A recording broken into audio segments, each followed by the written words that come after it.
హైదరాబాద్ ఉప్పల్ స్టేడియాన్ని deputy CM Bhatti Vikramarka, మంత్రి శ్రీధర్బాబు సందర్శించారు.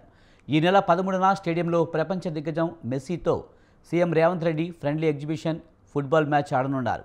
ఈ నేపథ్యంలో మ్యాచ్ ఏర్పాట్లను భట్టి, శ్రీధర్బాబు అధికారులు పరిశీలించారు. ఈ సందర్భంగా మెస్సీకి భారీ భద్రతా ఏర్పాట్లు కల్పిస్తున్నామని భట్టి విక్రమార్క తెలిపారు. మెస్సీ జట్టుతో తలపడే టీంను సీఎం రేవంత్ రెడ్డి నేతృత్వం వహిస్తారని వెల్లడించారు.